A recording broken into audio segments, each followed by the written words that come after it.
This one. Such better than our intro. What do you think? Is it good? Yeah, it's I good. think it's good. What do you guys think in the chat? intro You like music. our new music? Justin's got Tourette's, but that's okay. He's Yeah. fine. It's all good. I'm loving He's it. got lots It's of our things. new, Yeah. it's our new random photography show intro song. Very random. So welcome. Welcome. Welcome.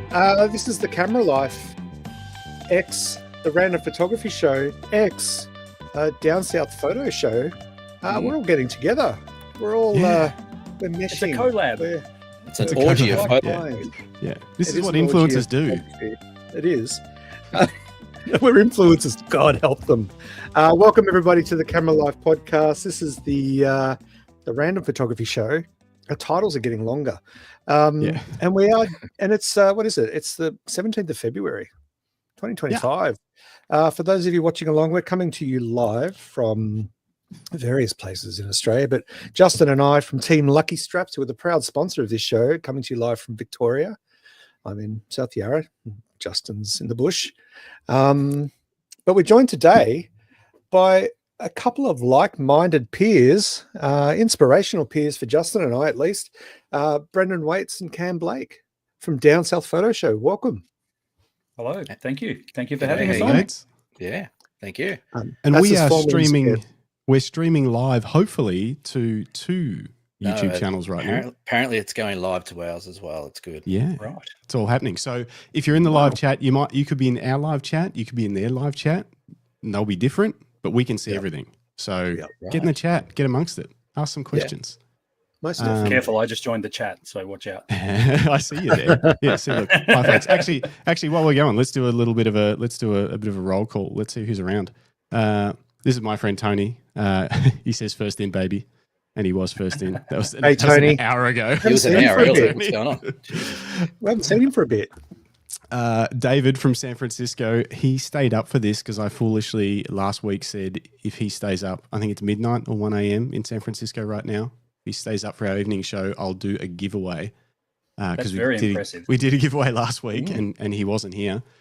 So we'll do another giveaway this week. We'll give away a camera strap in half an hour. So you have to stay up for another half an hour, David. Have a coffee. 8 p.m.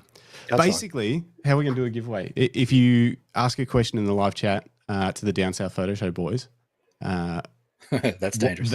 they will pick someone in half an hour at That's right. random somehow Yeah. to win one of our camera straps. So do it. And can the question be about anything, or it has to be photo related? Anything. Anything, but try to make it stump them. Yeah, exactly. Right. Make it I'm stumpy enough as No, it is. make it controversial. Controversial. Hang on, who Oh, else hey. is here? Yeah. Philip McCallum is here. Yep. Hey, Philip. Ian. Okay, Phil's one of Ian ours, isn't he? Thompson is here. I'd say all these are yours. What's Oh, this maybe. Ian ours Thompson. business? Phil Us Johnson versus you. said, What's mine is Phil ours. Johnson's asked if we stocked the fridge, and we did. Brought to you tonight by Bowen Heads Brewing Company. Thank you. They're Japanese lager, folks. Not sponsored, but Made in Ocean Grove. I'm fitnessing in 1 week, so I'm on the heaps normal non-alcoholics. Right. But then Nice. come Saturday Arvo, I'm on. I'm on the red cordial. Nice. Yeah, I'm not water.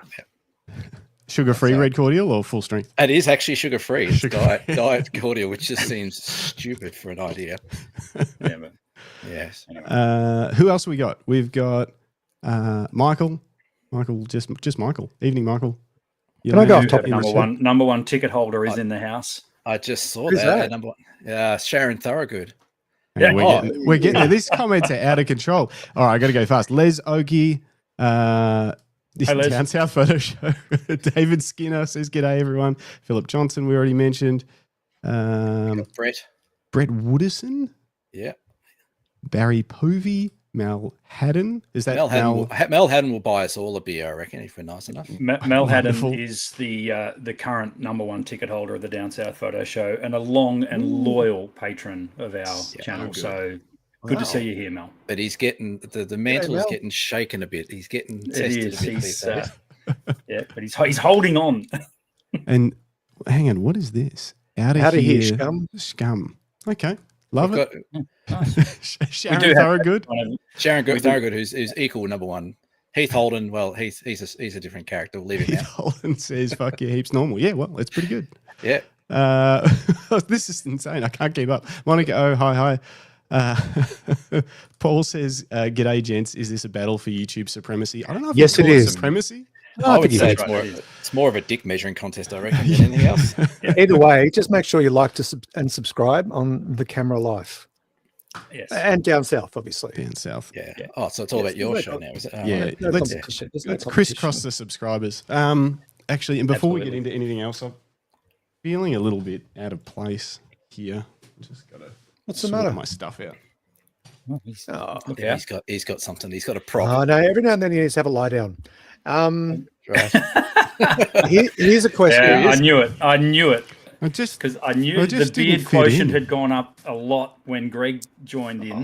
What? And now Just- Yeah, I that's trimmed gonna mine too. Where did you get that from? Is that a merkin? spotlight. I think it might be a merkin. Jim learnt what a merkin is just the other day, didn't you, Cam? Yeah, I did actually. It really doesn't fit well. Is this what you guys live like? Because it's Mate, very it's gonna itchy it and is gonna do uncomfortable. your nuts in by about half an hour from here. You're gonna want to rip that Well, off. welcome forget it. aboard, mate. It suits you look, too. It was a good gag, but it's going to last about 6 seconds, I think. Yeah, I think give that away. That can be the prize. got a bit of a Don Burke vibe, which is kind of scary when you think about Does a the way bit. Don Burke ended up. Yeah. Don Burke, What Costa the Gardener. Philadelphia Eagles. What happened to Don Burke? Did he stop playing Was with it the flowers Eagles? and something else? I think. No. It was the Eagles, and they absolutely stonked them. All I know is Taylor Swift lost. That's all I heard. They can't be having a team win 3 in a row, so that doesn't match their algorithm. Lucky we're not a So sports show. They changed the narrative. They did. They flipped the script. Costa wants it back. That's it. Costa, yeah, he's the fuck garden Costa guy the from Gardener. ABC, isn't Yeah, he? is. Yeah, he is. I started last week's random photography show with a joke from Calm. ChatGPT, and it sucked. ChatGPT is not good at comedy. It's not funny. It just did horrendous photography puns that weren't funny. And then it argued with you. It argued with me a bit. I had another argument with it today because I thought I'll give it another go. The boys are coming on. Maybe I can come up with something good. So I shouted at it for a little while, and it just did more bad puns. It did bring Lightroom up once, which was interesting. Okay. Wow. So it tried to make a Lightroom joke, but then I found an in. Here we go. Oh, he's loving his own work already. He's laughing at his own Beard joke. back on. It really likes making jokes about how AI is going to make photographers obsolete, Oh, and it really lent into it. Yeah, my favorite that's not a topic. joke, So- though. That's reality. Give it to us. Come on. The fact that it's doubling down on its own. Joke number 1. Why don't AI and photographers get along? Because AI edits in seconds and photographers spend hours arguing about presets on Reddit. I was like, Oh, I was like, actually not bad. That's the Right. first good joke it's ever come up with. I was like, all I right. give that a hard 5. But doesn't Out of AI 10. get all its editing skills from Reddit when it's reading all those comments anyway? Yeah, pretty much. Yeah. I said, Whatever goes top of Google. I said, I what got a else? T-shirt for Don't AI. drill down on the crap joke, guys. It was Hey. a crap joke. What's the next one? I said, what else you got? It said, photographers say AI will never replace us, and AI says, you're right. I replaced you 5 minutes ago, and I'm already booked for 3 weddings. Well, you can have the bloody weddings. They suck balls. They do. It got really, really confident. I was like, it did a few more, and it said, do you want this roast session to keep going? That's what it said to me. Right. I said, sure, give me some more. Wow. And it said, yeah, photographers be like, AI can't replace me. It doesn't have my eye. And AI said, no worries. I trained on 10 million of your photos. I have both your eye and your style for free. Yeah. See, And- that's a small point. Yep. Don't give up your day job, ChatGPT. Photographers spending $5,000 on gear. This is an investment. AI with a $20 subscription. Oh, that's cute. Anyway, here's your entire portfolio, but better. That's what ChatGPT is saying. Yeah. Anyway, I made a T-shirt up for AI. It said it can go fuck itself, and I think that's pretty much what it can I think do. I've seen. I think I've Can seen I buy that on a those? photo of you somewhere. Yeah. Yeah, you can. I'll bring in a BFOP this year. I'll hand them out. It was actually Nice. one We should of get our some camera thumbnails I think back at episode 40 or something, it was one of our thumbnails. AI can go F itself. I think that was yeah. when And it still can. I've never seen AI get so excited about jokes. Anyway, I told it to end everything off. I said, "All right, well, to finish this off, show us a photo that would make all landscape photographers weep because you're so much better." And this is what it made. Yeah. Oh, God. Oh no, boys, you're out of a job. And it captioned it, nature perfected, no tripod, no filters, just pure AI flexing on every landscape photographer ever. Shot by Hashtag AI, sorry, not sorry. But it looks shit. It does, No, of no, course look, it looks why shit. is it saying that? Like, that's really scary. It's so That is confident clearly in its where own abilities. That is clearly where My Little Pony lives, right? That looks like yeah. from the cartoon 20 years ago. That's definitely going to win the next DigiDirect camera photo competition. Yeah. Hands down. Hands down. And then they'll have to release an apology 3 weeks later. Yeah. Oh, sorry, we Hi didn't to our check good it. friends at DigiDirect, by the way. Yeah, g'day, DigiDirect. Thanks for sending us all those good sticks. Yeah. Are you guys sponsored or something? You got No. a DigiDirect? No. They did do one episode. Did they? Oh, they did too. They gave us a voucher for it. They gave us a Oh, nice. $200 voucher. I think that was pretty generous. No one is crazy enough to sponsor our show. No. Well, except Ocean Grove Camera and Photo and Taz Photo Workshops. Whatever Hey, works. And lucky you'll sponsor it. We love it. I think it's there you great. go. See? Yes, well, apparently that's what's going on. We're hearing rumours that there's going to be more than just a collab. There might be. We're talking about that tonight. Yeah, sure. Yeah, Why not? Hang on, what are we talking about? That you're giving everyone that listens to our show a free strap forever. Oh, Is that what it was? Was that the pre-production meeting that I missed? The road Just to gonna 1 hide million behind his subscribers. Don't worry. That's right. Only cost you guys 1 million straps. Right. Yeah, well, we are. We're going to make you guys a strap. That'll be fun. yeah. We're going to strap it on. We'll strap it I'm up. looking forward to seeing it. When do we hope to see that strap? Just that, no pressure. Just pressure. Because Cam and I have got a few tours coming up, and it'd be nice. You're starting to sound like your customers, Brendan. Yeah, I know. It's true. going to be a little while. You let me know when you've got things coming up, and I'll see what I can do. But the problem is, at the moment, we're flat out with production because I don't know if you guys heard. okay. There's a little camera called the OM3, and Don't we're making a truckload. go there. Okay, so we're going there. All right. I was Yeah, going to say so this you- later in the please- episode. We're Go there. making straps for them. Anyway, so what have you sold? Like 6 of them? We've had a lot of people getting in touch with us about it, but basically we're making them for OM Systems, and they're going to a heap of different countries, but a lot of them are going to Australia as well as like a. It's basically like a thank you present for people that get in early and order the OM3. So That's a bribe. It's a bribe. Each country has a limited number of bribes, and they're all different. So it depends on what country you're in as to whether you'll get a strap and how soon you have to pre-order it to get one. But yeah.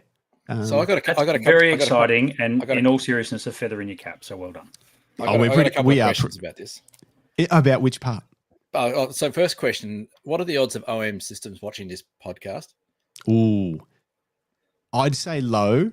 Okay, But, that's good. and question number But, 2. no, hang on. He's got a caveat. But But we are Cameron. currently doing a very big order for them. Thank you very much. Cameron. That's what that was they've- part 2 of the they've question. supported a little battling Australian business, Yeah. just trying to get out there and do our best, and they have been wonderful to deal with. By the way, very very great, very supportive. Yes. So that But- was my number 2 question: was how far down the rabbit hole do we want to go with the OM3? How much OM damage system? can Cameron do to your brand in the next 20 minutes?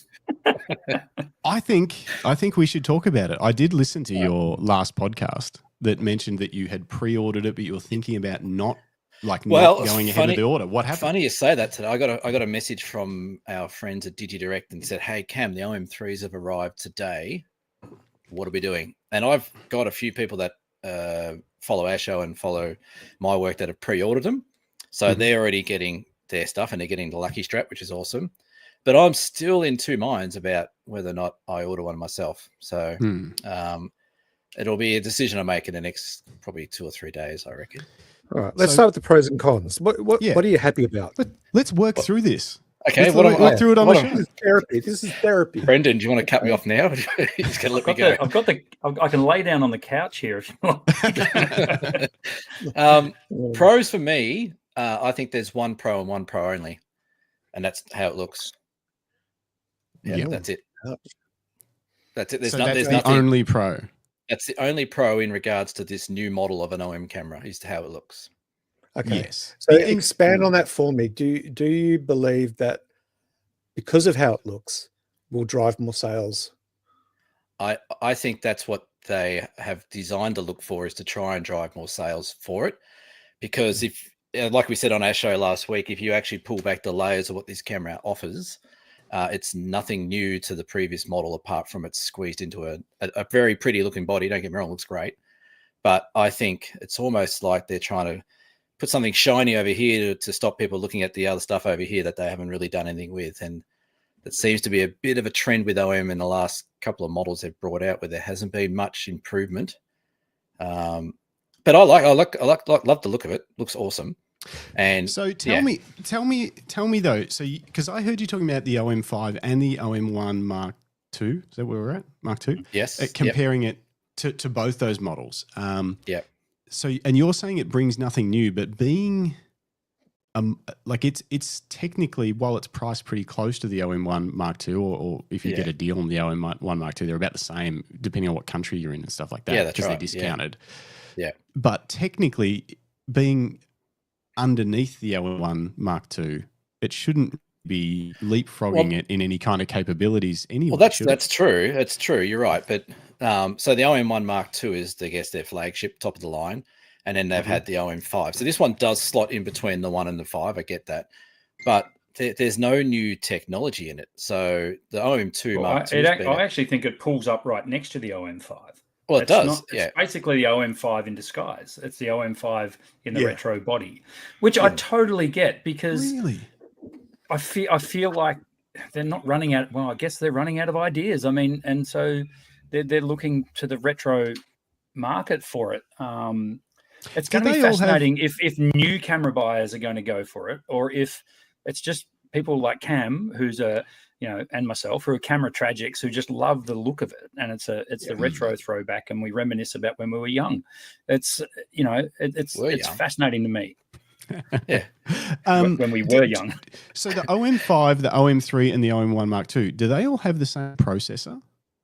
Even the OM5? Because there is some internal differences, definitely. See, I've got you. There there. is. It's not an OM5. It's not an OM5, but it's not an OM1. It's an OM3, which is what the name would suggest. But what they're doing is they're pretty much taking everything out of the OM1 Mark II, which is $3,500, squeezing it into a smaller body, downgrading the viewfinder to lesser pixel viewfinder. I think the screen's a bit less as well. It's only got one processor, one card slot, less image stabilization, and putting it in as an OM3. So it's not the top line, it's not the OM5, it's in between. But they're still charging a premium price, which is, like you said, you can get the OM1 Mark II for the same price pretty much. So if the price gap, forget about the technology differences and stuff like that, but like I say, because when I first looked at it, excluding the price, I looked at it and I went, wow. They haven't really had to cripple the OM1 much. The flagship, this is almost the flagship. They haven't, other than the viewfinder, but well, the problem is the viewfinder in the OM1 Mark II is stunning. So what they've done is they've we'll bring up, like you said, they've taken the bit from the top and a bit from the bottom and squeezed it into the middle to make a camera, which that's all fine to do. But I would have loved to have seen to put, the better viewfinder in it, or at least 2 memory card slots, or something that's just a little bit different to models that they've already got. But having said that, and it's not just an OM issue, we beat the shit out of all brands. We don't. Well, I do. Yeah. I don't care.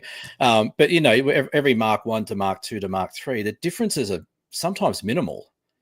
But they got the consumers out there forking over $3,000 or $4,000, $6,000, $7,000 to get a tiny little upgrade in a camera, and that's more so my beef, is that these camera brands seem to be just, I don't know, they're offering not much but charging a lot. And this one with the OM3, only because I love Olympus and OM stuff so much, is that I saw it come out and I went, that looks great. This is exactly what I wanted to do. Bring out this retro camera that's cool. and then the insides are like 70% of what the Mark II OM1 is. I'm like, well, you've sort of missed the ball there. You could have really hit a home run with this one and been one of the biggest selling cameras of the year. I don't think they will be. I think they'll have the people like myself who love the brand and want to pick it up. I've had 1,000 people email me saying, should I upgrade from my OM1 or my Mark II? What should I do? And I'm like, really? Not really. Yeah. It looks nice, but Yeah. technology-wise, you're not really getting anything. I see that as a Fuji shooter. I see this every 3 to 4 years, probably every 3 years with the new X100. You know, and I've had most of the X100s from the original, and you know, there's more to. I guess it also depends on what brings you joy. And so if you're using a similar system with minor upgrades, but you're happy to fork out that money, then I think that's okay. But I do think what Olympus is trying to do is mimic a little bit of what Fuji have done, which is, you know, they release the EM5, which basically had the same processor and chip as the. Did it have the same chip? EM5? No, sorry, the XT50, which was basically identical to an XT5. It just didn't have weather sealing and slightly lower megapixels resolution on the EVF. Yeah. It's a very similar argument that we see these little incremental increases or new models. Like the XT50 was targeted as a more friendly, enthusiast, beginner, influencer style model, but it was almost the same price as a brand new XT5, which technically is their flagship photography camera. Well, that's where I got the BMI bonnet about. If like this camera retails for what, 3,300 or something like that, 3,200, 3,300 with a lens, that could have been like 2,900 or 2,950 or something like that. It's got, if it's a camera that slots in between the 1 and the 5, it's got a price between the 1 and the 5 as well. And they've just come out and just gone the cash grab here. Go, it looks retro, looks cool. Yeah, people are going to buy it. I'm like, I don't know. And someone's asked in the questions. Jim said, you know, do you think once the price drops, do you think it's a good purchase? I reckon it would be. And Brendan's the same. He said it on our show last week. I'll buy one when it's $1,500. And well, $1,500 would be a bargain. But that's the way I look at it. Is this a pricing issue, not so much a because I think it is. Come from Personally, Canon a lot. There's a part of that. There's just definitely not enough of a gap between those models for The you to be like, I'll accept pricing, the viewfinder, I'll accept this because it's $600 cheaper or something like that. Yeah. And then you'd be like, oh yeah, okay, that makes sense. So maybe the OM1 Mark II is too cheap. But this is not an Olympus exclusive thing. I mean, all cameras over the last 5 or 6 years, and ever since the COVID tax happened, it hasn't backpedaled from there. They've gone, hang on a minute, we've added the COVID tax, you know, and crying that we can't get parts, which was a genuine problem. I understand that, which kind of made a false economy out there. It kind of made supply dry up, so demand increased, the price went up. There's been no backpedaling from it. You know, the frustrating thing from me is that locks out a lot of people who might be keen on getting into those kind of cameras, and then they see the price tag and go, and we talked about this a lot on our show, Cam, those entry-level twin lens kit Canon and Nikons from back in the day, the 5300 Nikon, the Canon, like the 700D and these sort of things don't exist anymore. They're gone. But we were getting people into photography for $1,000, into bloody good cameras for $1,000. Gonski. So the price thing is the thing that gets a bee in my bonnet, and that's from a retailer of cameras. I sell cameras at my store, you know, and it's frustrating to that point where we're just not seeing any give in the pricing. $3,500 for an OM3 is ridiculous. And I'm not paying $3,500. Is that how much? Is that how much? I thought there were 3,300. 3,300 or something like that. Yeah, that's for a body. You get it with the new. You got to put a lens on it. I got it here. So at good old Ted's, Ted's. They've got the OM3 standalone for basically $3,100. You can get it with the new 25 f1.8 Mark II. So that's the metal body. We talked about that last week. They've replaced the plastic with a new metal version that's weather sealed. Very nice lens. So that's $3,600. You know, that's pushing up into Fuji flagship territory. Yeah, 100%. Well, it's pushing into OM flagship territory. Well, it is. Yeah. You know, Hello, Sony A7 IV. That's a Sony A7 IV. Well, Yeah. that's what I was And- going to say. And obviously, they're not flagships and stuff like that, but a Canon R6 Mark II isn't far away from that price, and an extremely capable camera. Not that the OMs aren't, but it's like it's playing in that territory now. Yeah.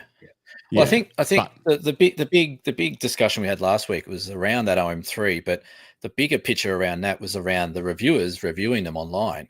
And as I said on our show last week, I've been laid up for last week watching just review after review on the couch, watching this literal bullshit run out of people's mouth about this camera, about how bloody good it is and how much it's an amazing camera. And I'm like, that's just crap. Like if you're half a brain in your head and you look at the stats of what's going on with those cameras, they're not as good as the reviewers are making out. And I think it's really misleading. And I think it's great that we have shows like ours and yours where we can have an honest conversation as photographers here in Australia, and not call out the bullshit as such, but at least let people know, have a bit more of a look, dig down a bit further as to what you want to buy out of a camera. Because a lot of times, I think we mentioned on our show as well, the difference between a Mark 1 and Mark 2 is sometimes literally not much at all. But the Mark 1 to the Mark 3 is a bigger step. So sometimes it's almost good to skip a version. Or that little thing that is improved might be the most important thing to you and it's worth it, or it might be completely pointless. Similar the Canon R5 to R5 Mark II for a pure landscape shooter, potentially a pointless update. Potentially, if you just take landscape images, image quality is the same. Well, that's the real point, isn't it? Yeah. Okay. But is there anything like? I just wanted to say, is it? Are we seeing in the camera industry similar to what we see in the car industry, where you're better off? Someone's always going to buy it new, right? Yeah. Someone is always going to buy these new. Just wait 6 months. Wait 6 months. The price will come down in stores. Yep. And they'll be flogging them off on secondhand market. It's not I that's agree. an ideal solution. You shouldn't have to wait for quality, but if you're on a budget and you can't afford just to fork out $3,500 for a Micro Four Thirds, granted, it's a great looking camera, but it's a lot of money to spend. It's funny you say that, Greg, because again today I had not much time and plenty of time and not much stuff to do. I was looking at some more reviews, and all the new reviews coming out in the last 3 days are now all about why you have to get into Micro Four Thirds in 2025. So there's another wave of bullshit coming out of all these manufacturers or whatever, saying you must get into Micro Four Thirds. There's two things with that with YouTube. Actually, I've got written down here. I want to talk to you about YouTube reviewers. I want to really name some names. This is really our last show, isn't it, Brendan? I know, but we're running this entire franchise right into the ground. Thank you. I listened to your last show, and I've got questions. Yeah, because your last show didn't give me any closure on the subject. I listened to it and I was like, I want to find out then, how do we as photographers find the information that we need to make the right decisions? And that's what I want to talk about soon. Not easy. That is not easy. I know. But before we get to that, there's a few questions. And if you're listening, this is your last chance to try and win a camera strap in the next 3 minutes. Ask a question in the live chat to have a chance, and we're going to answer some questions in the meantime, which I see you did answer DigiFrog, Dave. Yeah, about the graduated ND filter. Is that a new feature, or has that been around for a while? So the graduated ND is in the Mark II OM1, and it's now in the OM3 as well. So they're sort of just because it's one of the standard things that was in that, and they've used the same processor and sensor. They've just put it in the OM3 too. Yeah, pretty much what they've done is just taken OM1s off the OM1 Mark II off the line, and just plugged in the OM3, uploaded and pulled it out, and then put it in a box and sent it out. That's about it. Yeah, and made it look cool. Look, it looks great. I've played with one. I was lucky enough to play with one before it came out. And straight away, I picked it up and went, this is cool. This is what I want. Put it up to my eye. I went, viewfinder's putrid. But anyway, I still like the look of it, whatever it is. But they look fantastic. So, see what happens. What's the weight of it? I haven't even looked at that. What's the weight of it like, Cam? 460 grams. Yeah, it's not heavy. It's so nice it's an OM5. Yeah. What does an OM1 Mark II weigh? Much more than that? Or a little 600 gram, 570, 600 or something like that. That rings a bell with battery, Yeah. Felicity's been out photographing rue shadows. Photographing rue shadows. Well, okay. You'll have to talk us through that sometime. Or is that meant to be rude shadows? Maybe. Rude Shadows. It's My rude, two I favorite think it podcasts together. So we'll see Felicity in a few weeks up in Swan Hill. We will. She's on one of our workshops. Yeah, from your neck of the woods, Justin.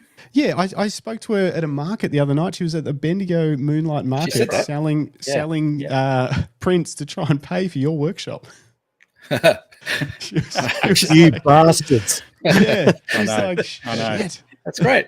See, we're putting people into their passion, and That's right. Whatever Did it you, takes, they're whatever taking all it their money. takes. It's great. did you Like sell camera. anything, Felicity? Did you sell anything? Let us know. Give us an update on how the night ended up going. Did you pay for your whole I workshop? just had an email from her. She's cancelling the workshop. It went not that coming. well.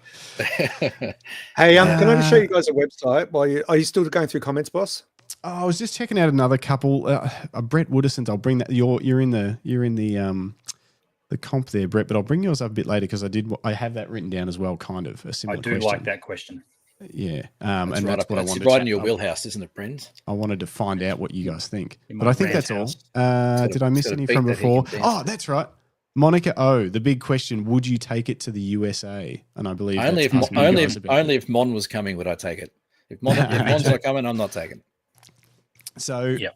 so is I'm that a on. camera worthy of that kind of a trip? The OM3. Well, you know what it is. Like I've got speaking of the X100, I got the X100V version 700, whatever it is. If that's the kind of camera that I reckon would replace the OM3, or OM3 would replace it. Like they're very, even though it's got a fixed lens, but it's that kind of street photography. Go out with a single focal lens on it, like a prime or something like that, and go out. And that's what I intend to use this OM3 for if I get it. Is just chuck a 50mm on it and just use it for travel. Probably would take it to America. I'm a bit of a camera whore as well. I've got to get rid of a fair bit of stuff because the Minister of Finance and War and Peace is starting to click on that I'm buying too much shit. So probably need to either hide it better or stop doing a podcast announcing that I'm buying Perhaps cameras. not show it on the podcast every 20 minutes. Yeah, maybe. It's a bit of a giveaway. It is. I got to get better at that. Yeah. So, but yeah, look. Can I offer something up as well? It's a good question. Would you take the OM3 to America? What is the OM3 other than a piece of sort of throwback memorabilia that, practically speaking, it doesn't replace anything we've already got. So would I take it to America? No. Would I take it hiking? No. Would I take it on a professional shoot? No. Would I take it on a landscape shoot? No. And the reason that's no to all those, I've already got it. I've got all that. Like I've got everything I need technology-wise, the tools of the trade that I need. Look, and I get it. It's not marketed at pro photographers. It's marketed at, it's so funny. It's marketed at hipsters, and sorry, OM system, that is not your frigging demographic. It just is not your demographic. As much as you want it to be, it isn't. I'd see it.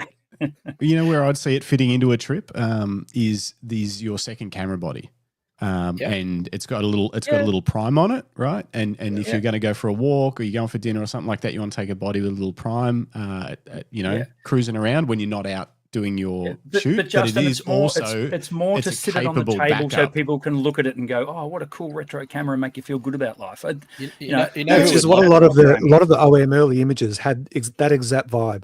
Do you know who would love that camera? The OM3.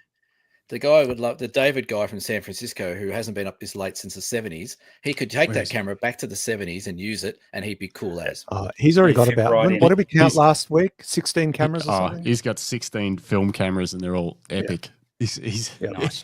I just want to play with it. Someone asked the question earlier about where do people go when they want to know where they want to get information. And this is a website that I came across ages ago with an old friend of mine, Leader Pros, and Camera Review. Have you guys ever seen this? We've very seen much DP review vibes. Yeah, DP review. DP review is another one we look at. So this has got like a comparison. So you can go down to all the specs. You can compare like for like. So this is the OM3 versus the OM1 Mark II. Yep. Have a look at that. That rate's exactly the same. Yeah, but look at this. Which camera would you choose? The OM3 is getting a 31% vote versus the OM1 Mark II at 69. I know. So people can vote that's Yeah. not them saying that. That's users No, I can choose voting. that and then vote and add to the collection. You've just skewed it even further. Damn. Can you vote for me, please? Put another one in for No, I won't. OM But it is- OM1 Mark II. But Alright, it is I good. mean, It does show some comparison stuff, which is pretty cool. There's a lot of there's Anyway. not many differences though, is there? When you look through that, No, stats, it's all like for like. It's like like you for guys like. said. What about the Nikon ZF? Where does that you know fit what? in this argument? I would love to buy a Nikon ZF. I reckon they look very cool. It's the exact same thing. Yeah, That's right. It is. It's a the D. exact same It thing. was a D750 or what? It was just less capable than their other cameras. Yeah. With a retro look, and I wanted one too, but then I switched to Canon. But you know, like it's the so everything you're saying about that, the ZF is exactly the same. Yeah. But I think it fits. The It's a want, not a need. It is a want, not a need. Yes, Absolutely. exactly. Yeah. That's what it is. Where it's like, hey, it could be my second camera, and I'll really enjoy shooting with it. Whether it's your main camera probably really depends on what you're doing, but it could definitely be a second camera for almost anybody if they want that style and a backup. You know? Yeah. But I think that's where I'm at. Brendan was right before with what they're aiming at the hipsters. Like the ZFs at the hipsters, the OM3s at the hipsters, every Fuji ever made's at the hipsters pretty much. Canon haven't figured out if they bring out a rangefinder Canon, they'll sell everyone out. Sony don't care about anything but hipsters. So there's a big difference in some of the brands. But I sent Brendan a picture yesterday. OM had their Sydney day, and they got a big OM day in Sydney that happened on the weekend. And there was a few live shots of people streaming around and going, what's going on, and taking photos and walking around Sydney Harbour taking photos. I didn't see anyone under the age of 50 at that conference. Yet they're pure, but yet their pure marketing is at hipsters.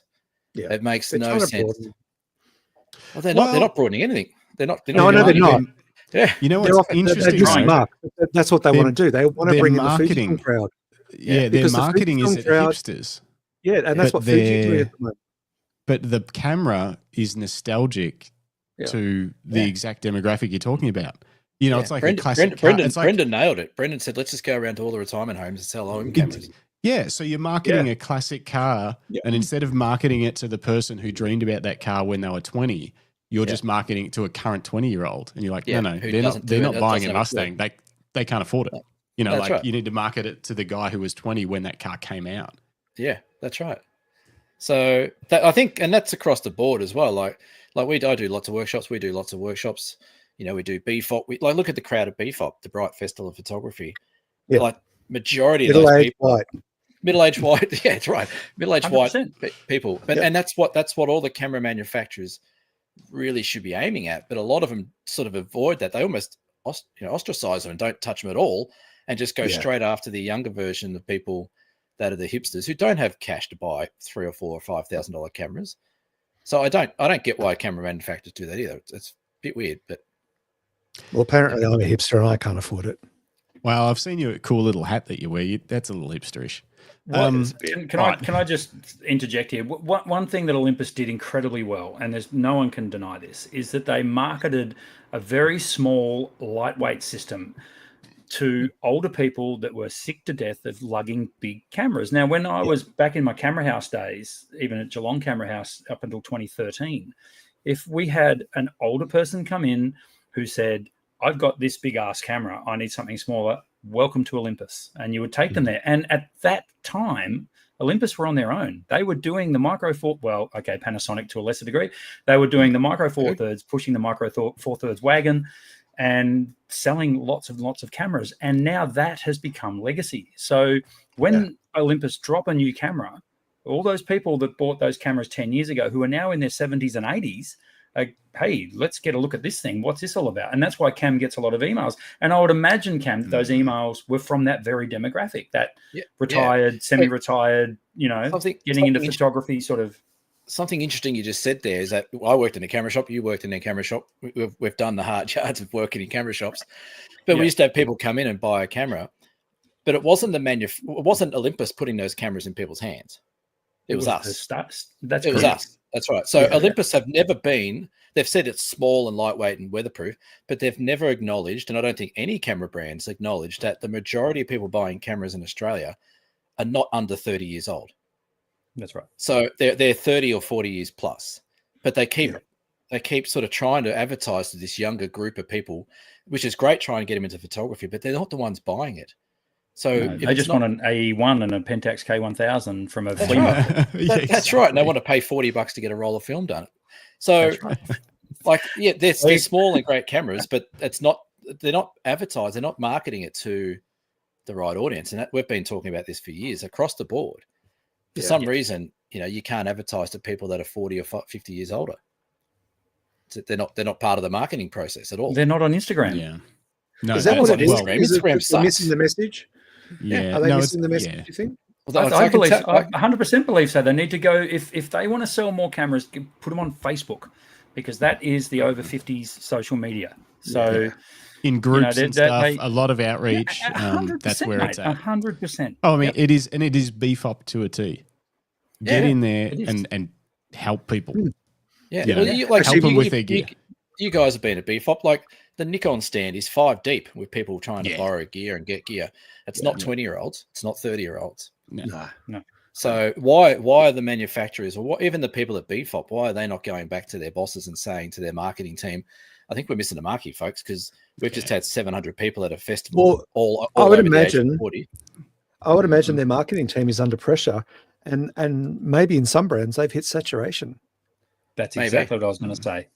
Yep. And they're desperate. It's like, well, if we can get a 20-year-old, let's say we can get a 20-year-old to buy even a $2,000 camera and a $500 lens. Let's drop it down $1,000, $2,500. It's doable if you've got a job, right? Yeah. If you're in your 20s and you're working and you've got some cash, well, that's a good purchase. But you'll be invested in the system, the brand, and the system long term, because what they've discovered, obviously, is that there are lots of photographers are brand loyalists. Yeah. And it's like any marketing strategies, get them in early, get them loyal to the brand early, and we'll have them for life. And that's what they're trying to do. Agree. They're trying to expand the market. I think the I'm issue they're doing it right. That's exactly right. But the problem there as well, like, and I'm going to get beat up from younger generation people here, but that's okay. But look at the younger generation; they don't stick to anything. They make decisions on the fly. They buy a Canon, then they buy a Nikon, then they buy a Sony, then they're back to a Nikon. Like I've seen it myself. Justin's still young; he still does that. Well, he's already said he's gone from Nikon to Canon. Well, that's right. I like it. But you, like the younger generation. How old are you, Justin? For example, I'm turning 40 in a couple of months. So I'm pretty old. Yeah, so you're old. So, but you see a lot of these younger people, they'll go into a brand that either is big on TikTok or Instagram, which is generally Fuji or Sony. Or their parents had an old Canon or Nikon that they've handed down, and they go into it. But they're not interested in brand loyalty. They just want to get a camera that looks sort of cool, and they can take some photos. They want the camera that Taylor Swift is holding. Come on, Cam. We know maybe. What was she holding? Is she a photographer? Well, there was something. I'm going to really show. Hang on, we got to pause. We got to give this camera strap away before. Sorry, yes, before everyone can leave.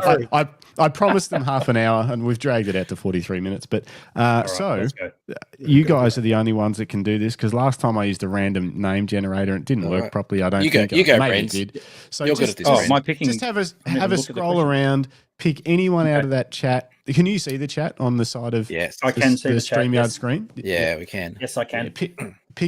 Just pick anyone that asked a question at your leisure. Random, not random. I don't really mind. You guys talk amongst yourselves, and we'll keep ragging out camera brands. You keep looking. If anyone, if anyone goes over to dsps.com.au and buys us a beer, they might get a prize. Anyway. They can be bought, and that's fine. These comps, however they run. Just for the record, Taylor Swift. This is your show, not Taylor Swift shoots with a Olympus EM10 Mark IV. Yeah. Hello. Yeah, Shane was all over it because she has no one to carry her camera gear. Yeah, so it has to be.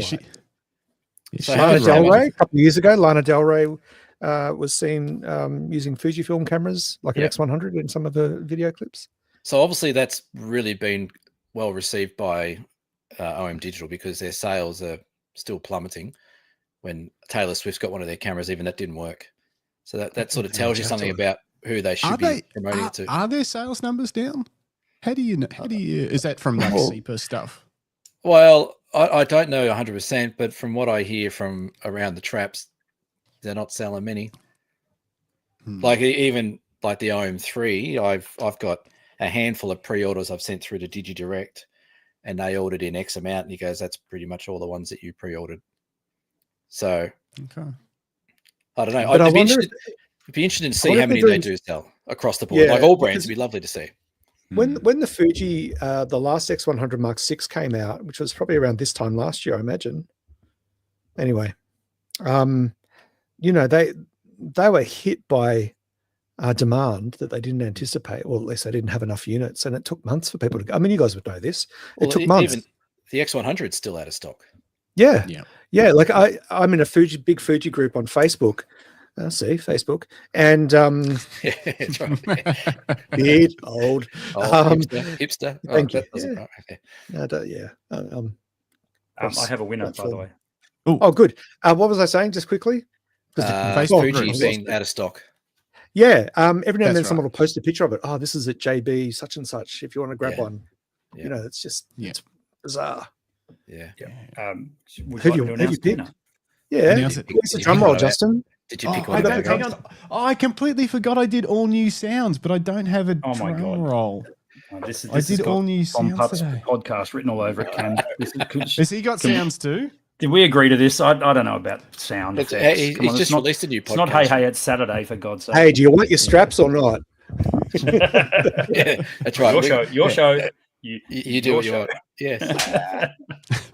Can we get a drum roll? I actually don't have a drum roll. I've got all these What other have you cool got? sounds, Play but no- something. Just play something. There you go. A Mario Hey, sound. it's a Mario. Well, that's like I've got It's a that Mario. cool. I've got that cool goat scream. That'll do. Well- All right, who's the winner? Congratulations, Monica. Hey!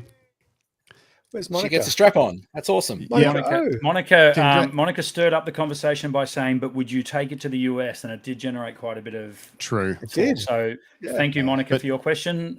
These guys are going Don't- to tell you what you've won. What have they won, Jim? You have won a one of our deluxe 45 leather camera straps worth $225. You can personalize it, but It that'll was cost worth extra. that much. Yeah, Jesus. that's the best one we make. I don't give away the not as good ones. I give you the best. Wow. They're reserved for our show, aren't they? They're not as good. Yeah, that's what you guys are getting. yeah, the seconds. Monica, email me, justin@luckystraps.com.au. That's justin@luckystraps.com.au. And David from San Francisco, email me too, because I'll get something for you. I don't know what we'll do, but you stayed up late. It's I a think consolation he's cracked the shits prize. and left. If you're there still. If you're not there, you get nothing. Didn't you hear the door What's Jim on slam? about? What's he Haha, on about? Justin just wants to justify his button machine. What's a button machine? My roadcaster that I use for the podcast. That's why I had to get all these sounds. What else did I get? It's like It's a like Sail of the Century. 70s busy day. drama. Is there any, have you got any Taylor Swift on there? No. We might sell No. some cameras. No, I've we'll got- get struck off YouTube. Did you guys watch The Office? Yes. Yeah. No, not much. Oh, the British one. Please, no. I think that'll be handy for when we're doing some camera stuff. I do have to do it, David. Email me, justin@luckystraps.com.au. We'll get you something for one of those 16 cameras. What else? Who's doing our admin? Who's doing the admin messages? Well, I from think the we've beat the camera shit life? out of OM system. What are we moving on to next? Elena.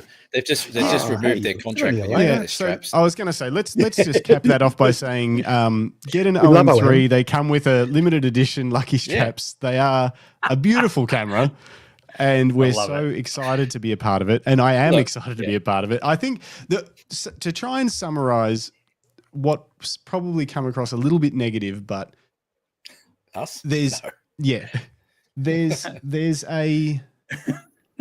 there's a place for every camera, and what you guys are worried about is when it gets sold as the next greatest thing, Yeah. as opposed to people being told really what it is. As you know, so yeah, you probably don't need to upgrade to it if you've essentially already got the same thing in a different body. Yeah. But that's right. if you love the body, the fact that they have fit that tech into that smaller body is pretty cool, even though they've had to cram the smaller screen into it and the smaller viewfinder, or the crappier viewfinder, I guess, and one card slot still, words, when not I ours. saw them side by side, it is pretty small. So they've done Yeah. well, and they haven't crippled the video specs. They haven't crippled the like frames per second shooting, all the buffer and all that stuff. They've done a good job. Slightly. The buffer maybe slightly. No, But it's still, the FPS I think is slightly Processor. low. I think it's 6 instead of 8. Is that And it's right? not the dual core Did you check this processor. camera out before you signed up to give away No, straps, Justin? I'm did you pretty just- sure the frames per second is still very I'm high. pretty sure it's less. I don't And think they're having so. arguments like In we're having. mechanical. It's awesome. In mechanical. Anyway, Sorry, in mechanical. maybe Just maybe slightly less in mechanical. yeah. In You're in an electronic, it's very fast. alternate universe. This is brilliant. No, What's This that? is- it's Bizarro World. That's what it is. David, Yeah. you can go to bed now. It's totally fine. Good night, David. Should we sing a lullaby? Good night. But to summarize as well with what I've been saying, like I love Olympus. I've been involved with Olympus for years. My dad worked with them for years. I think I just get personally disappointed when I see something come out that I'm like, I'm really excited about what's going to be, and it's like, okay, it's just a nicer looking body. So I'm a little bit more invested, I guess, with passion about the brand than most people. Yeah. And that's fair enough. And That's what's really interesting is you're a user. You're not just like a random, like say a reviewer on YouTube. Like Yeah, it's no. not even just Segue. because you could get a reviewer just sort of flaming there's it about just for 7. fun. There's some 7 OM thing. I've got OM lenses here. I've got bodies everywhere. I've used them my whole life. Like, and I have to credit that camera for getting me shots that I don't think other cameras could give me with their weatherproofing and image stabilizing and things like that. They're a fantastic camera. But the last couple of cameras they brought out, I'm worried that they're going to probably just stop getting anywhere. Like they're going to drop in sales and all of a sudden they're gone. And this iconic brand that I love so much is now just obsolete, not around anymore. So that's where I get passionate about it. So sounds like I'm beating the shit out of them. Tell me this then. What would you like to see from them next? If you were head of product, what would you bring out? I think it's about time they've got to update the sensor. So Panasonic are doing 24 megapixel sensors. I think if they can squeeze some more megapixels out of that sensor would be handy. But I honestly don't think, like the OM1 Mark II, I almost think that is the perfect camera. Like it is a stunningly good camera with its image stabilizing, weather sealing, all the computational modes in it. Like I use it up at Kakadu to do bird photography. The AI tracking on that thing is nuts. It's good. There's not much I would fix about that camera apart from maybe just having some more megapixels so I can print things a bit bigger if I want to. And, I don't crop too much, but if I need to crop something, I've got a bit of freedom to do that. But apart from that, I think it's almost the perfect brand because it's lightweight. The lenses are great. Like I said, the autofocus is snappy. I don't do any videos. It doesn't really worry me about video, but there's a lot of good things about that camera. I've sold so many of them. I've turned customers off Nikon and Canon. They rock up with their brand Canon and Nikon or whatever. And I just put my camera in their hand for a couple of seconds. They're like, oh, that's so much better. And that's the kind of shit you get out of that. Yep. That's the kind of shot I can get out of it. And I've sold hundreds of thousands of dollars worth of OM system stuff. Yep. And that's what I mean. Like, I don't think they need to do much more apart from maybe a bit more technology into the sensor. I think they're kicking ass with what they've got. Their technology is great. One thing I noticed at BFOP, and we were all at BFOP in what was it, October? Yeah, it was October, wasn't it? Yeah.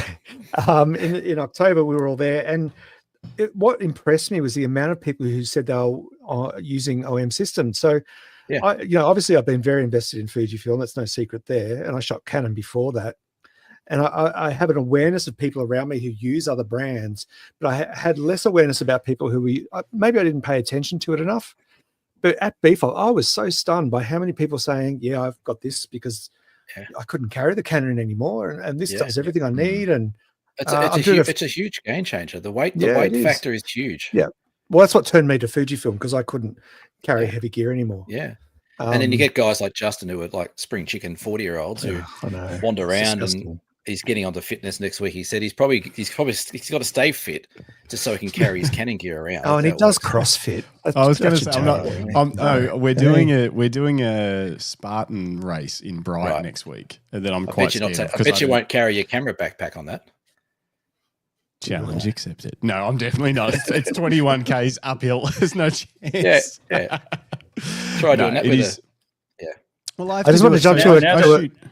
Oh, hang on. Now Go that on. we're Sorry, trying to undo all the damage we did to the OM brand, Nah, it's all right. I just want to bring up this what I believe is quite a valid point when it comes to Olympus.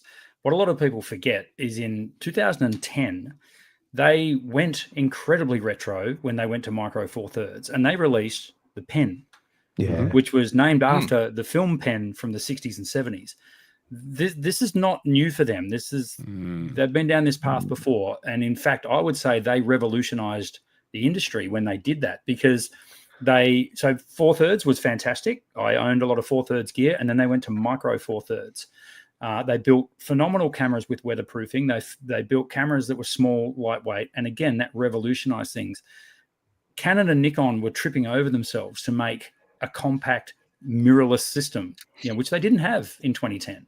So, hats off to Olympus for what they have done for the industry. And I'm with Cam on this. It would be a crying shame if that company, OM System, so technically Olympus don't exist anymore, but for cameras that is, but if OM System were to bite the dust, because, the industry owes them a lot. And I completely agree. They produce wonderful products. I think the point that we're making here is the OM3 could have been so much more or so much closer to an OM1-2 than it is to an OM5, purely for the price point. So I think if you look beyond that, again, the OM3, if you like it, go buy it. You're going to get yourself a fantastic camera and a great looking camera to boot. So okay, I'll go buy it then. Thanks, Brent.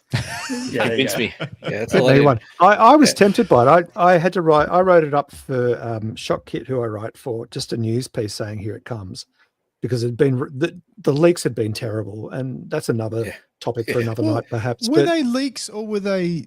Was that PR? Was it like it was both?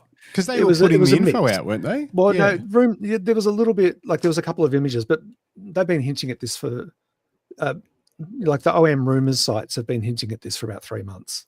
Yeah.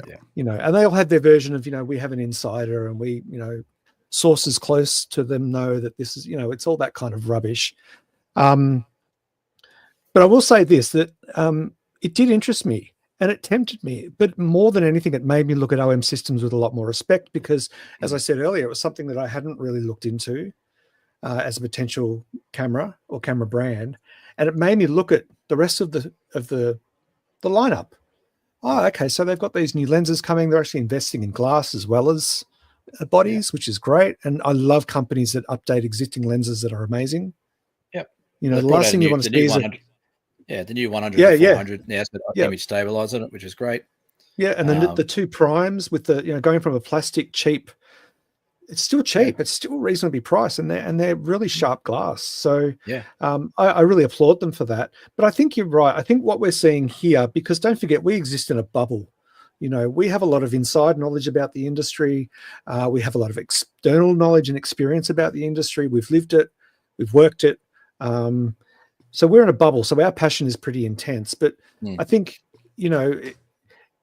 it all sort of boils back to, if you've got the money and you want to spend money on a camera that looks good, then go for it. If it makes you go out, and take photos, and you're happy to spend $3,500 to do that, whatever your reasons are for getting it, well, then that's great. Yeah. And like you said, if people do take that line of thought around, I'm just going to give it a go. I'm just going to give it a shot. It's got some, I'm new to the system, or I'm coming from an older OM camera, like a lower grade model.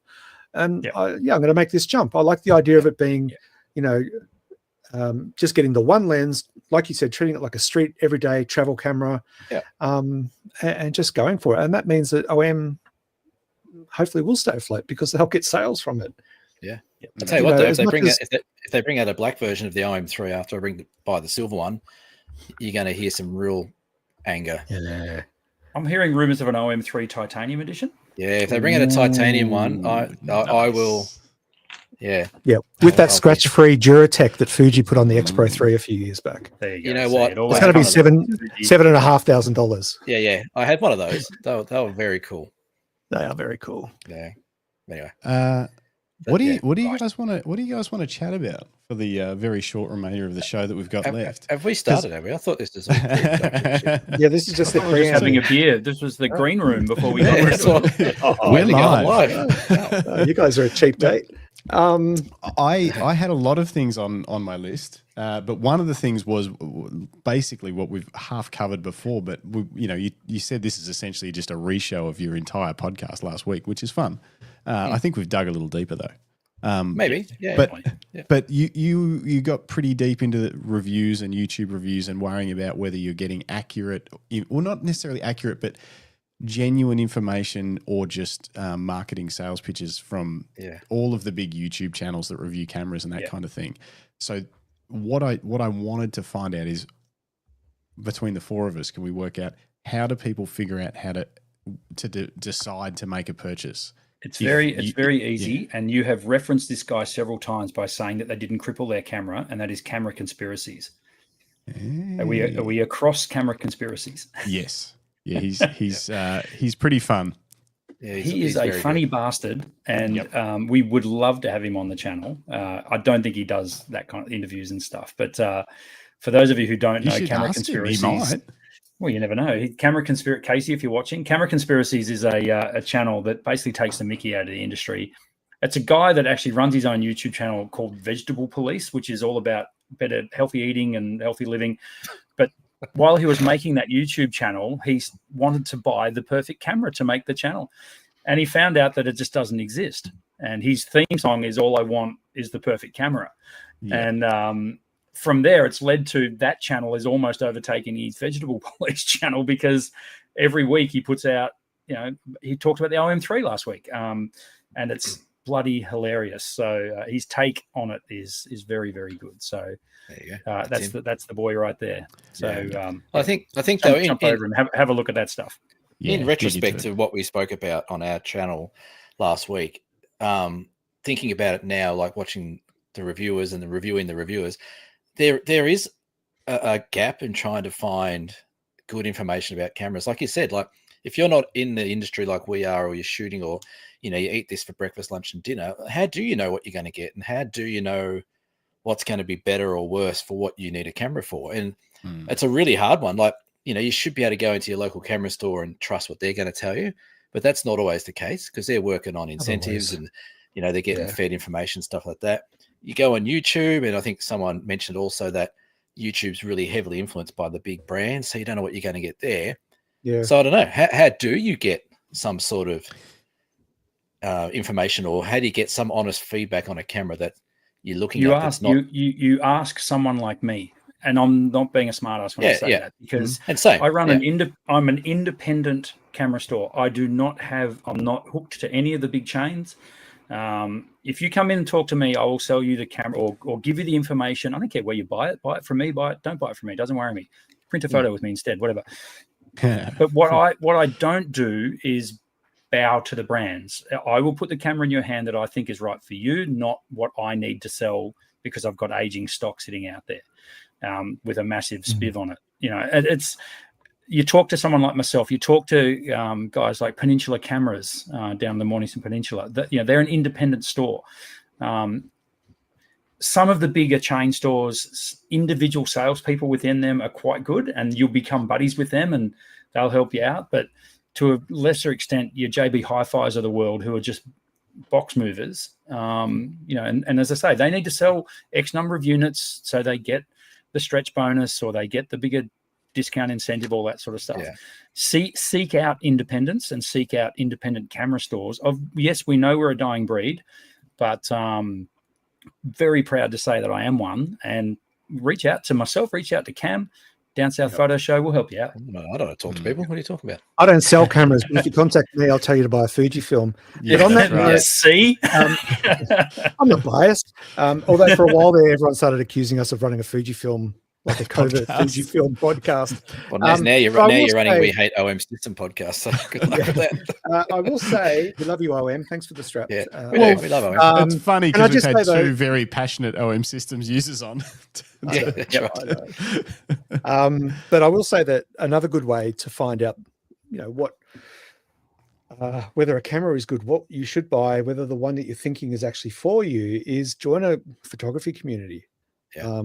I do bang on about community because it's my job, and speak to peers, join a camera club. Go online and join if you're looking at getting an Olympus OM3 and you're not sure whether you actually should drop the 3.5 or the 3 for the body only, then join an online OM system on Facebook, preferably. Have a look on Reddit. You'll always get honesty on Reddit for the most part, as much as it's the bane of Google. No, you can. Well, if you dig enough, you'll get a trend. You'll get a sense. It's like everything. Yeah. If you dig enough, you will get the answers, and that's what it's all about. Talk to peers. Look, the minute you get a review up, and most of the good reviewers will say, "This is a sponsored ad. This is a sponsored video. They gave me the camera." We don't keep watching it. I mean, it's not going to be of any benefit to you. They're going to tell you stuff you already know. They're not, and they'll give you a biased opinion. So, look, I do love Petapixel, but to be fair, they obviously they're working with brands very closely because they get pre-production models weeks in advance. Right. Yeah. And I've been there. I've had pre-production Fuji cameras sent to me to review, which has given me the time to properly test it. And in my reviews, I'll say, keep in mind, this is a pre-production model. The autofocus on this lens was slow as shit, but it is pre-production, so I can't say. But often you see these first to drop videos and they're saying, well, we can't test that right now because it's pre-production, but the brand assures us. So there's already the brand sweet talking that's right. Through us. Yeah. Basically. Don't worry about it. It'll be fine. It'll be fine. I don't like that. I'd rather them wait until they've actually had some time to properly test it, not a day in Vancouver, Yeah. I think something that's also missing out of the industry that's been missing for a few years now is, and BFOP's tried to get this back a bit, is like there used to be industry days. We used to be able to go to Jeff's shed and there's big camera days. You used to be able to walk around and play with all the cameras and pick them up, have a look at them. And, it'd be like going to a used car salesperson because they're all trying to sell you a camera, but they're all there in the one spot. You can compare, you can talk. There's other people you can talk to. Those things are gone. They used to be so good. You used to they're just trade shows now for actual industry experts. Yeah, let them back into the public. And maybe we're part of that issue because we do everything online these days. That the drive is that we just get online and Google what we want to find, and away we go, and we buy online and do all that kind of stuff. But that's where we're getting this influence from, is because it's really easy just to get online and be influenced. It's a bit harder to do that when you're in person, feeling things and picking things up and talking to people. Most people can smell bullshit a fair way away. So that's one thing I miss. Like, that's why I think it's great that they have a little trade show at Bright Festival, is that all the camera brands are there and everyone's happy. They're not all punching on with each other. They're all, it's a big family of camera brands trying to get the right camera in the right person's hands. I was going to say, I think everyone teamed up on Sony, but they brought that on themselves. Jesus Christ, Sony. They've got to be banned for coming back. I hope they're not. It was so funny. Look, for anyone listening that wasn't at BFOP, the Sony guys, I'm sure, were great, but they just weren't. All the other brands were like there for the weekend to give as much as they could, whereas Sony, I don't think they had an idea of what they were getting themselves into. No, they didn't read the script, I don't think. I think they just went, we'll just rock up with Sony. Yeah. They were probably briefed really well. They just didn't carry it out and pass that information on to the cats that were actually there. That's what I mean. Obviously they had the information available to them, but the people that rocked up for Sony, I don't think realized what they were walking into. So they didn't come across as like Nikon killed it. Canon did a great job being their first year there. They're all good. Yeah. They were all good. Yeah. And Sony did try. And you're right. It was that vibe of, I can go and compare this with the Canon over there. And exactly. Yeah. Actually, Cam, it was one of those trade shows at the end of 2013 or the start of 2014 that got me back into photography. I hadn't done proper photography since high school and art school, and it was that made me pick up a camera.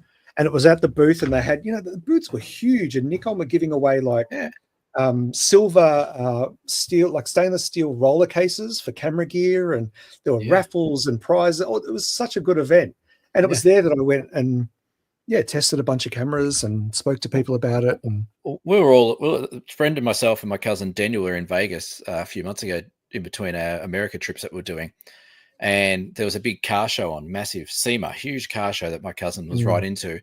And I went and had a look one day with him after you went home, Brent, and it was Jeff Shed times 5, like huge. But every big brand of car or every big brand of car polish or whatever had their own stall. It reminded me of the old days when, Nikon, Canon, Olympus, Sony, Fuji, all were in that big shed, and then you had all the Rellaroo, and you had all Kennedys, and you had all the other guys there doing their stuff. It was so cool. You could go there for the whole weekend, try stuff out, get great deals, and walk out with a camera, and like you said, get the passion back into it. These days, they're like, you guys can just go online because you're doing it. We're not going to worry about it. Just jump online and find a camera. So I think the last one at Jeff Shed was like 2011 or something like that. And am I that old, Emma? Oh, shit. It was a long time ago. And fun fact, that's where I met Peter Eastway. He gave a talk there, and that's what they did. Glenn Lavender spoke at that, and they had this stand there, like similar to BFOP, but big. He wasn't invited, he just rocked up and started speaking. No, he was out the front with a little sign. That's right, yeah, with a little sandwich board saying, "I need food." Yeah, that's right, exactly. But and it was a brilliant event. I mean, they did. It wasn't just cameras. They had picture framers went to it. Everything. Hoya filters, manufacturers. Hoya, C.R. Kennedy, all these guys were there. So, maybe we can start a petition. Well, what happened was that, I mean, the industry crashed, so there was they disappeared. So it was obviously a cost thing. So, Fujifilm made a couple of attempts to bring it back. They did the People with Cameras events. Did you guys ever hear about those? Leader Pro set them up, and they were at sort of the first one was at Docklands, and then we outgrew that, and then it was at another event, but it was COVID just like killed everything. But it was sort of slowly ramping up and gaining momentum, and there were talks and all different brands there, and it's I think it's sorely missed. But beef, you're right, we're lucky, we are privileged in Victoria that we have the one and only photography festival that's still running and actually growing and almost outgrowing itself. Someone should start one in Tasmania. They should. They should. We'll come down. Yeah, we'll be there. We'll bring the van. You're a dickhead, Brendan. On the boat. On the boat. Well, you have to book now because the boat's bloody hard to get on these days. It's insane, isn't it? TFOP, maybe? Look, originally it was TFOP and then BFOP ripped the name off, so I had to change it. But that's okay. It's a long story, but it is. What about if you have it in Lonnie? If you have it in Lonnie, you could have like LFOP, or we could just change it to FOP. Well, I'm thinking Ocean Grove, so it could be OGFOP. What about HOFOP? HOFOP? HOFOP? I like OGFOP. I'm going to run with that. Oh, dear. Yeah, whatever you do, just don't ask Matt Crummins about that story. He doesn't. Oh, he told everyone at BFOP last year. I know. That's okay. On stage. That's fine. I wasn't there. I'm never on stage anymore. They get us up there. They treat us like cattle, and then we just go home again now. Don't even get to drink anymore at BFOP. Oh, that's right. That's the only reason I go is to have a drink, and now I'm on top of Mount Buffalo 3 hours of the night. Well, now that I'm shooting boring auroras and stuff. Yeah, exactly. Very quickly before we get to some quick comments, I wanted to give you guys my thoughts on YouTube reviewers. Oh, is that what we're talking about? Yeah. I saw you sitting back there taking notes, and I was listening a lot. I just wanted to circle back. I think you got to divide it up into two things as to whether you're considering a new brand or whether you're invested in your own brand. If you're invested in your own brand, I don't think there's a lot of value in the petapixels of the world that review tons of cameras and often compare them to each other and say, this is like the A7R whatever and the R5 slightly worse at this and not as good at that. Doesn't matter. If you're not considering swapping to Sony and you're a Canon shooter, find a Canon shooter that isn't sponsored by Canon. Yeah. You can if they're sponsored by Canon, use that for product knowledge. Like you can suck product knowledge out of there, but don't use it to decide if you're going to buy a camera. But if they're if they're showing you through how they set their menus up and stuff like that, beautiful. And then find a smaller person that isn't sponsored by Canon but makes decent videos. And look at where they're at, and are they shooting the sort of stuff you're shooting, and then just dig into those. Find a few channels like that, and find someone that actually bought it with their own money. Exactly. I think with the effort, time and effort, you can weed through a lot of the bullshit of what the reviewers are doing, and you can't, like you said, you're right, Justin. You can find the ones that straight away, the first couple of minutes, you're like, okay, you're genuine. The first couple of minutes, you've been honest about what the camera, where you got it from, if you bought it or not, if you've been given it. And then once you find one, they're great to go back because that like there's that consistency as well. So 100%. I tried to do a few for the R5 Mark II, not reviews though. All I did was, and they're all separate videos, and I'd just be like, R5 Mark II eye autofocus test compared to the R5 and the R3. Yeah. And I just compared them. And then I did a high ISO one and just compared them all and stuff. And people still ask me in the comments now, they're like, so which one did you think was better? Because I don't think I even did. I just showed them what they each did. And then people can make their own decisions kind of thing. So try and find someone that's done that with the model that you've got and the model you're thinking of getting and the features you're interested in, and see if you can actually tell the difference or if it's just a waste of money, you know? Yeah, 100%. Yeah. Anyway, that's what I do. Hey, Brendan, I see our friends joined the chat. Have you seen that? Who's that? Which one? We don't. I have. One of our number one fans has just put a comment up about my hat. Ah. Yeah. Oh, sorry, Justin. Hang on. You go. I'm on You it. do it. There you go.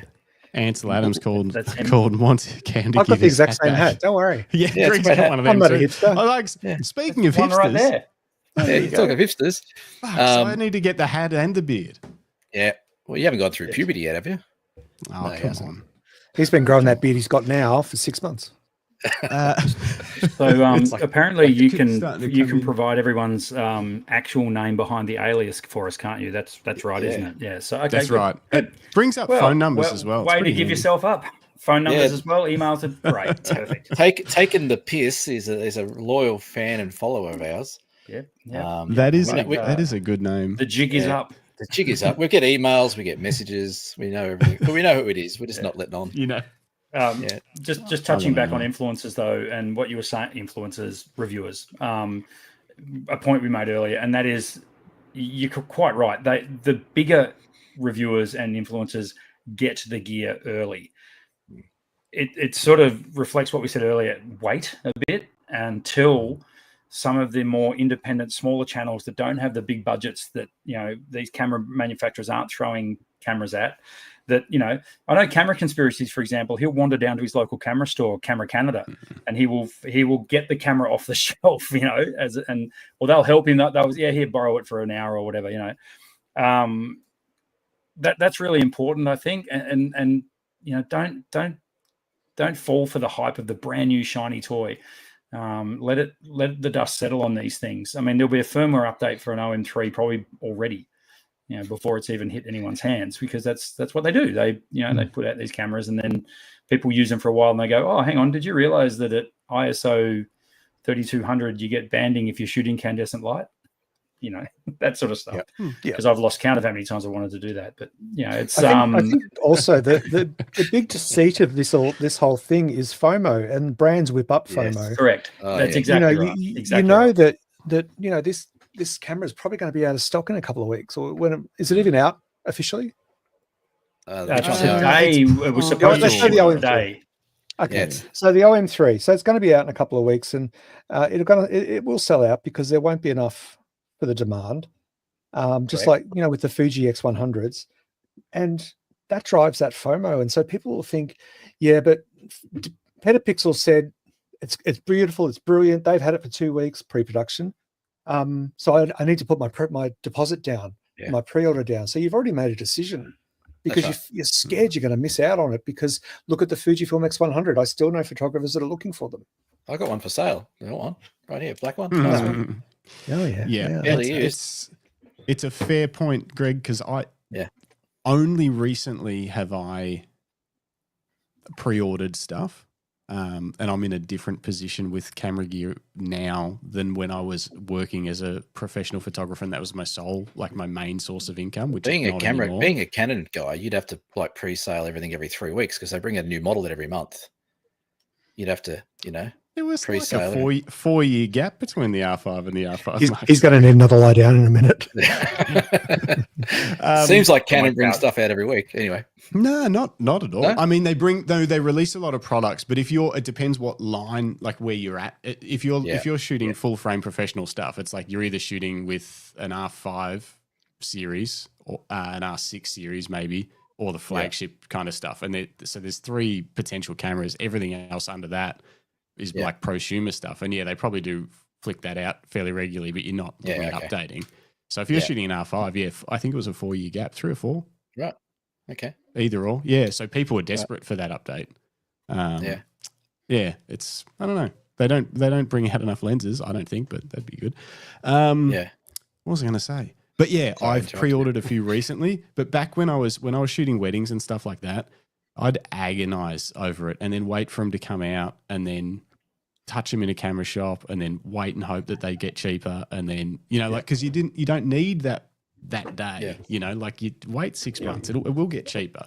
And there's nothing quite like walking into a camera store and wanting to buy, considering buying a new lens. You've done your due diligence, you found pricing, and actually getting it and taking your camera body in with you and slapping that new lens on and, zooming around the shop and out the door to test it. There's nothing quite like that compared to buying online. It's so soulless.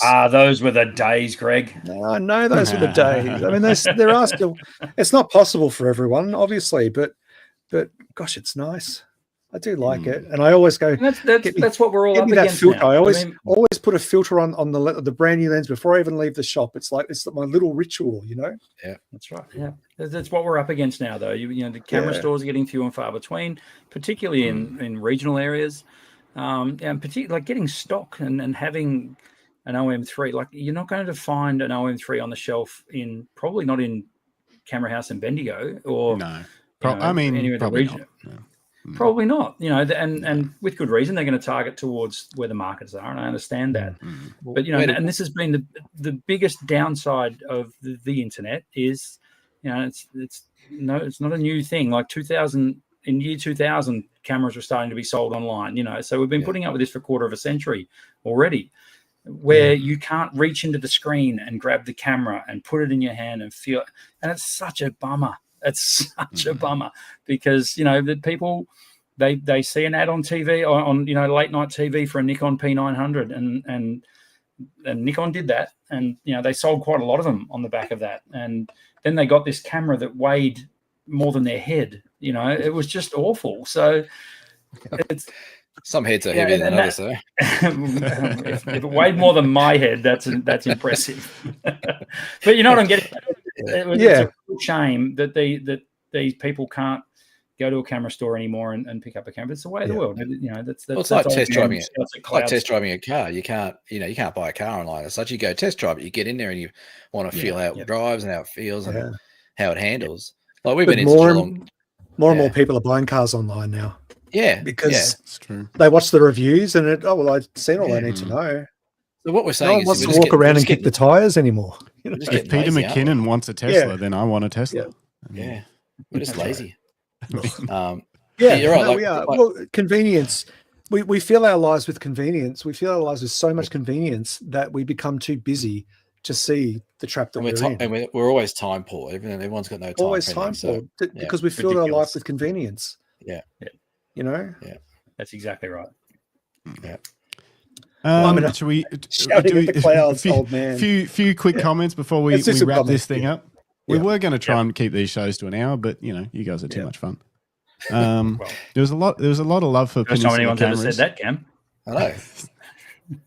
You'll have to come back. This can't be the only time. Yeah, no. Repeat offenders. That can be arranged. This was. We haven't even gotten to the paddling ceremony yet, so that's right. We can't put that on YouTube. Maybe I will start having a drink. That's a paddling. So a lot of love for Peninsula cameras in the chat. Tony, my friend, with his cryptic advice, the fastest way to get the correct answer to a question is to give the wrong answer to it. I think that's particularly on social media. Yeah. You'll soon be told. You'll be told. Lucky for us, we're never wrong. That's the good thing. Not you, Cam. Yeah, I can imagine.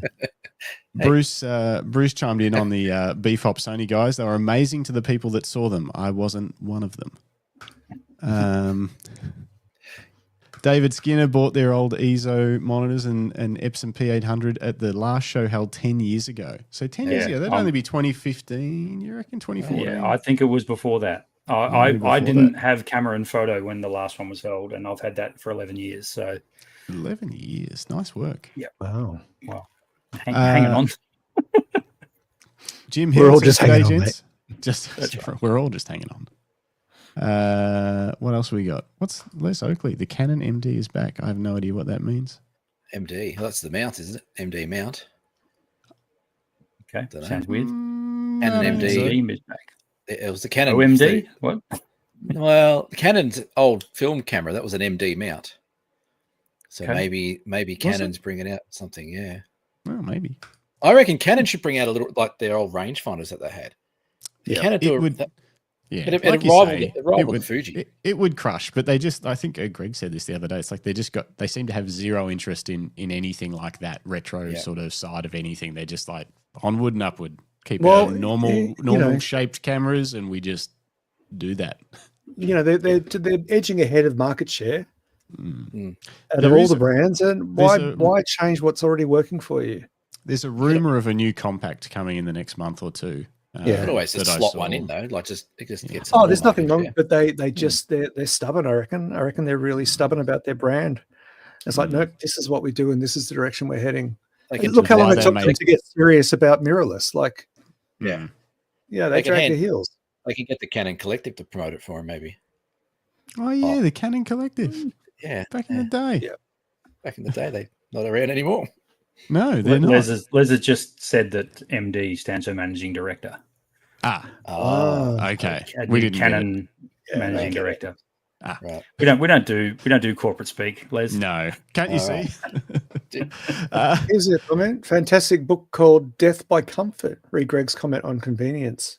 Right. Oh yeah, Sounds Death by delightful. Comfort. I Yeah, read it it to does the kiddies. Sounds terrifying. Paul says, took me 10 years to outgrow my 5D Mark III and justify upgrading to the R5. Well done. That's a good run out of a camera. Nice work. Yeah. Has his elbows and shoulders now though. After hanging on, those 5Ds are heavy. Bloody I hell. don't know, but his photos would be amazing. His That photos big sensor cool. That looks like Bryce Canyon in that photo there. with snow. There it Is is. that what that is? I think it's Bryce Canyon. Yeah, very cool. Yeah, Bryce maybe. Canyon with snow would be Yeah. awesome. How'd you go at Bryce Canyon? Brens, did you go all right? Did you get any shots there? I had a great time at Bryce Canyon. What One happened? moment in particular. Doesn't matter. Do we have enough time for this story, or should we? No.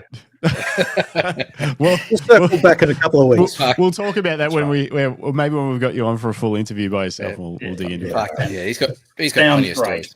Yeah. Sounds great.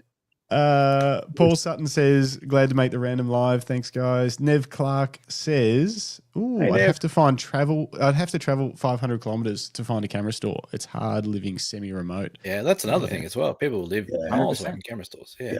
Yep. Although it doesn't stop Nev.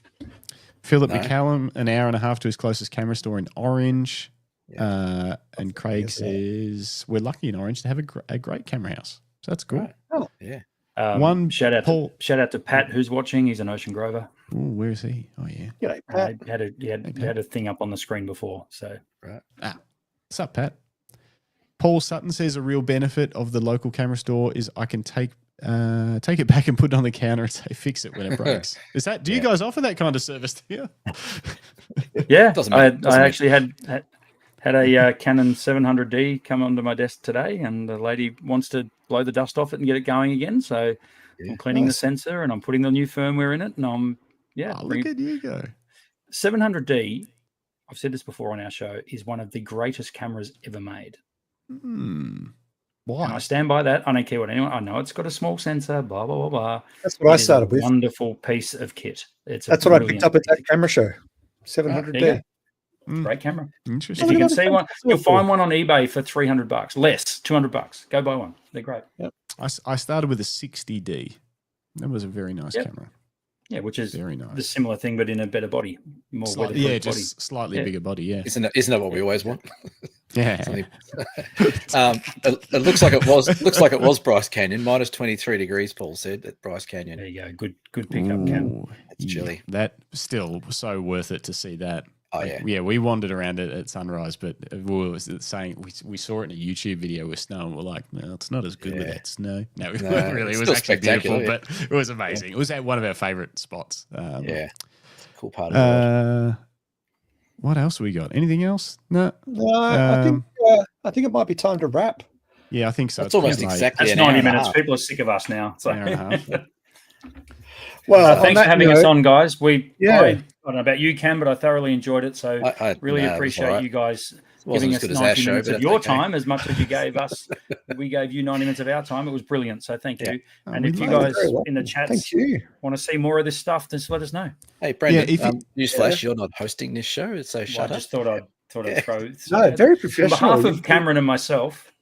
If you're not subscribed to the Down South Photo Show, subscribe, but I'm sure you probably already are because they're killing it. If you're subscribed to their show and not our show, then please subscribe. WTF. We go live on Thursdays mornings at 9 a.m. Sometimes 8, mostly 9. And we do these evening shows now. Our Thursday shows are usually long form interviews with whoever we can round up, photographers from all over the place. But then you can obviously always listen back later on, either on YouTube, watch back, or you can listen on Spotify, Apple Podcasts, all that kind of stuff. Yeah, you guys do a great job. It's been an absolute blast coming on tonight. Thanks. It's good fun. You guys do a great job. Thank you. Wonderful. Is there anything you guys want to plug? You got any workshops coming up or anything like that? Any of them got spots left? Funny you should ask. What have we got? We got the Murray Mallee workshop coming up next month. Yep, which is the 28th of March. So we have no run sheet. We're just making it up as we go. We don't. And then we've got Great Ocean Road. In May, in sort of mid-May, we have the Great Ocean Road 5-day, which is absolutely brilliant. And then in August, we have in Cam's neck of the woods, the Tarkine to Cradle Mountain 5-day, 6-day workshop. So good one.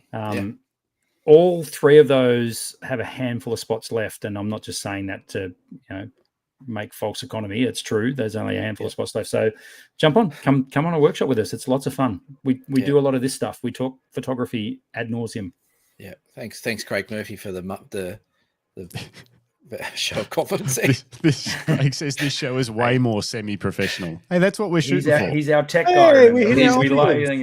He's our tech guy that we never listen to because he's too far away. But I've linked below you guys all your stuff, so there's links in the things. Everyone will find you. Down South Photo Show.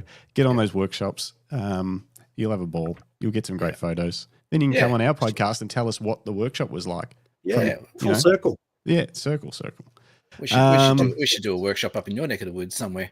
In Bendigo. That'd be nice. South Yarra might be a bit tricky, but Bendigo could be all right. Yeah.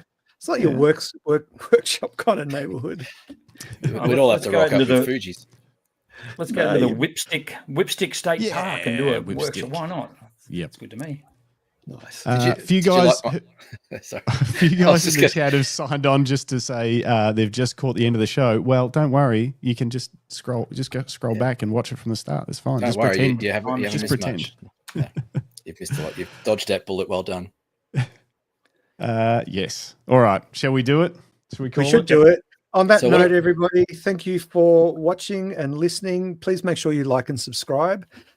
This has been the Camera Life podcast X the Random Photography Show X Down South Photo Show, brought to you proudly by the team at Lucky Straps. If you're looking for a premium leather camera strap, head to luckystraps.com, and we've got a great range of products there, all handmade in good old Australia. So in Bendigo. Question without notice, Justin. Yeah. Do you make vegan straps? We used to, but we've had a lot of trouble just finding a decent non-cow. It's plastic. We've had a lot of trouble finding a vegan leather that's actually good. Because most of them are it's just vinyl. It doesn't matter what people say. It's just different. So there are some organic ones that they're trying to work, but nothing that we've been able to find that works. Yeah. I'm testing some new products at the moment that might make it into the range. But I've had about 3 people in the last month ask me about that, so I probably should have asked you off air, but that's okay. Yeah, I've had a few people. No. Well, we're working on something. He's had enough. He's off. He's gone. All right, we were going to call it. But we were going to call it. Thank you, everybody. Make sure you like and subscribe to both channels. And the music. Finally, comment below if you like our new song.